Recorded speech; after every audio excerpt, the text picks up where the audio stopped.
There was another battle going on today. Take a look. Will you definitively veto that resolution that was introduced today that would block your national emergency if it passes? On the wall? Yes. Will I veto it? 100%.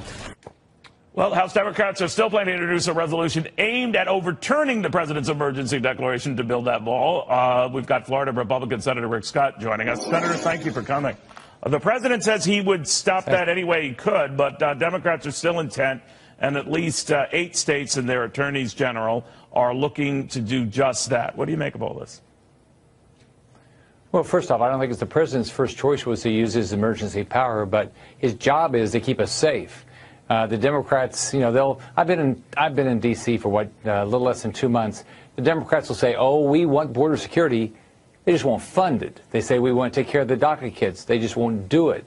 So the president doesn't have a choice. We have to secure our border. I was down at the border a little over a week ago meeting with border security. They said we need more people. We need newer technology. Their technology is very old.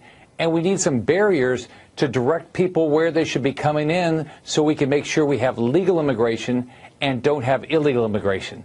So I think the president's in a tough position, but I believe he ought to be using his emergency power to keep us safe. All right. If I could switch gears a little bit, you know, North Carolina is looking at a do-over on that congressional election, the only one that wasn't decided, as you know. And Mark Harris has already said, yeah, go ahead, call for a new election. It's all over absentee ballots, miscounts, a lot of that. Are you worried for Republicans that this is either a tempest in a teapot or just an isolated incident and move on? Well, I think, look, if you want to win elections, you have to have a message and you have to work your tail off to give people a reason to vote for you. So, you know, we have to make sure our elections are honest, ethical, fair, and we don't want any fraud in them, as we've tried to do, make sure we did in Florida, make sure that they were free and fair. So I think this is just one example of an election that didn't seem to work out right. So it appears they're doing the right thing. All right, so this idea that they're going to be more scrutinizing of absentee ballots in the future might not apply here in this special election, whatever it is.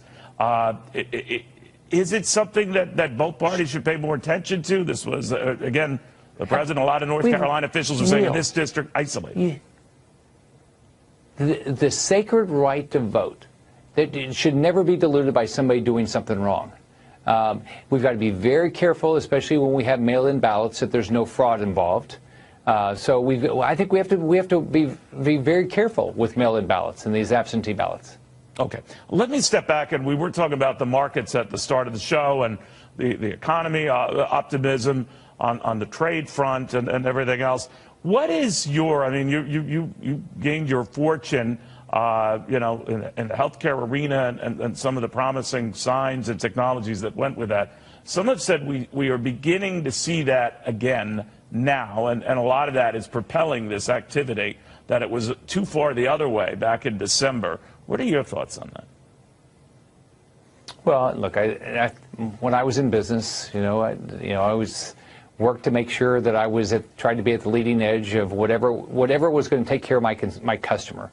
The biggest company I ran was a large hospital company, and we wanted to make sure, how do I make sure I had the best pricing, best patient satisfaction, best outcomes for our patients? And so technology can do that. So if you look at what's going on right now, it's exciting. Now, we do have to figure out how can we drive down the cost of drugs. We have to figure out how we have a delivery system that works better. We got to make sure people can get health care even if they have a pre-existing condition. But it's exciting what's going on in technology, especially in the healthcare arena.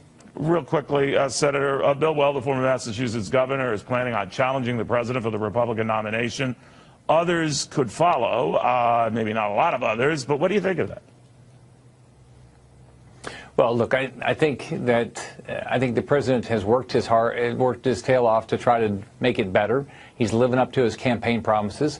Look at what's happened to our economy. I always tell him he's doing what we did in Florida. He's cut taxes, reduced regulation, and jobs have come back. We added 1.7 million jobs. They've added millions of jobs since President Trump was elected. So that's the number one thing. And number two is we got to make sure people are safe. He's trying his best to do that. We're building up the military again. He's working on border security. I think it'll be very difficult to beat him in a primary. All right. We'll watch it closely. Senator Scott, it's always a pleasure. Nice seeing you, Neil. Well, when Jussie Smollett's hoax was still being investigated by the police, the New York Times and other media outlets suggested that it was a, quote, conspiracy theory to suspect that his claims might not be true. The message was, shut up and believe it, or else you're a bad person, if not clinically insane. Now, as is so often the case, the few people who are willing to think for themselves turned out to be absolutely right. And the press is scrambling to explain how exactly did that happen. How could reporters who are literally paid to be skeptical have fallen for such an obvious lie? It's not an easy question to answer. It's far easier just to pretend the whole thing never happened, and that's what some are doing. Jeff Bezos' Washington Post, for example, carries the almost amusingly pompous slogan, "Democracy dies in darkness." It's right on the masthead. And yet, just yesterday, the Post did its best to add to that darkness. The newspaper refused to run a single news story about Jussie Smollett's hoax. If you got your news from the Washington Post, you would still believe that Smollett was attacked by white racists for the crime of opposing Donald Trump. MSNBC did pretty much the same thing. Once Smollett was arrested, the channel did not even cover the story in primetime. Other journalists have decided that Smollett cannot be guilty. He simply can't be. Somebody must have set him up, probably from the racist Chicago Police Department. In other words, if the glove doesn't fit, you must acquit.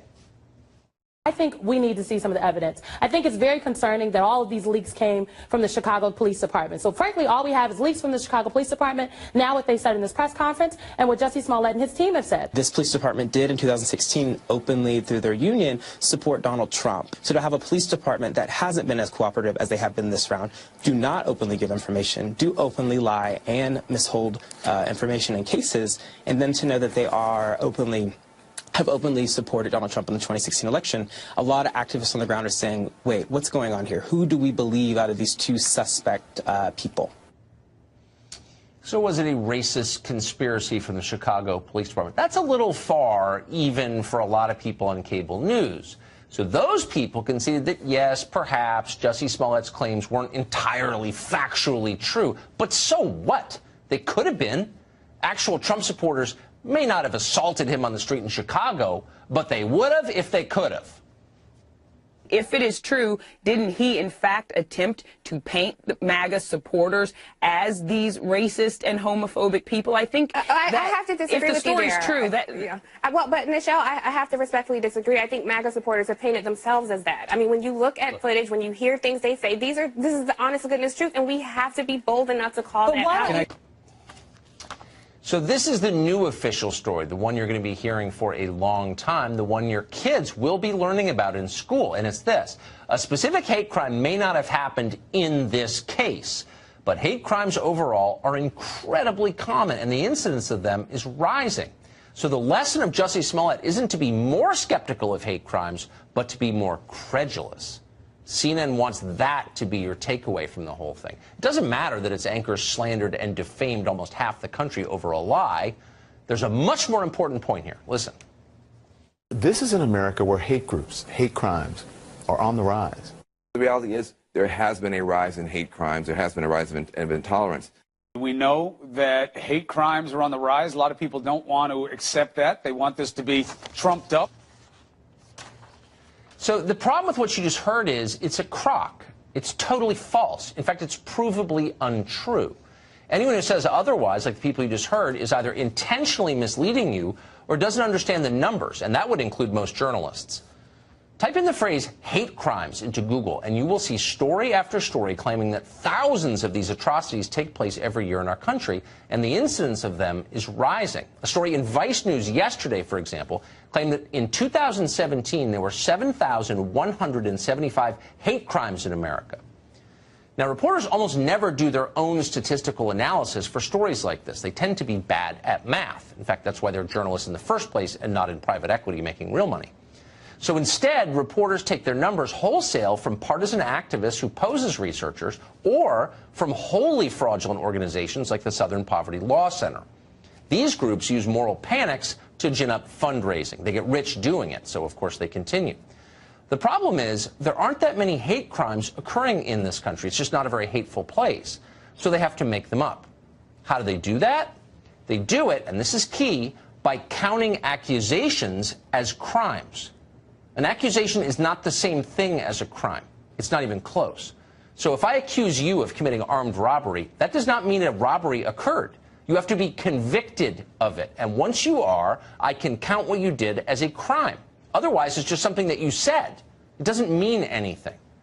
In real life, hate crimes are rare. Consider the numbers from California. It's by far our biggest state. Nearly 40 million people live in California. Its demographics have changed dramatically in recent years. So if hate crimes were an epidemic, you would expect to see an awful lot of hate crimes in California. But you don't. In 2017, the state of California convicted a total of 65 people for committing hate crimes. That's out of 39.5 million people. In other words, far more people got face tattoos or died while taking a shower than committed hate crimes. 65 hate crimes. And by the way, that number has fallen, not risen. In 1996, California recorded 87 hate crimes. So that's the growing epidemic that Don Lemon and Chris Cuomo were just telling you about. They're lying. It's a fraud. Hate hoaxes, by contrast, are common. The media spend a lot of time denying that, which is your first tip that it's real. Just this morning, the New York Times ran a headline that began, "Hate crime hoaxes are rare." Rolling Stone, whose most famous story ever was a hoax, assures us that, quote, "false reports of hate crimes are exceedingly rare." All the rest of the newsroom lemmings nod their heads in agreement. Yeah, don't believe your eyes. This stuff never happens. But it does happen. In fact, it happens regularly. Indeed, the higher the profile of the hate crime, the more likely it is to be fake. Those racist messages at the Air Force Academy you might have read about, the general who runs the place gave an anguished response speech. It seemed sincere, and it went viral. But the whole thing was fiction. The fake victims did it to themselves. Now, how about those 3 University of Albany students who were attacked by white supremacists on a bus a few years ago? Hillary Clinton immediately weighed in, of course. She was deeply outraged. "This is America," she said. Turns out that 3 students were the dangerous ones themselves. They'd attacked a woman and then invented the hoax to cover their tracks. Threats to Jewish community centers were a huge story in 2017. The press suggested they were the work of some deranged anti-Semitic Trump supporters, assuming that's not redundant in the view of the press. Once again, totally fake. An Israeli teenager did it. And so on and on and on. In the space of a single month, November 2016, there were at least 13 well-publicized hate crimes that turned out to be hoaxes. 13. That was also the month that Trump got elected, which tells you what's really going on here. Hate hoaxes are politically useful, and that's why people continue to stage them. We could go on about this and give you many more examples, starting with the Covington story just last month. There are lots and lots of examples. Hate hoaxes are so common that you could write a whole book about them, and people have. It's all public. You ought to look it up. Spend an afternoon reading the stories before they get scrubbed off the internet. It's an education. You will never believe CNN again, trust me.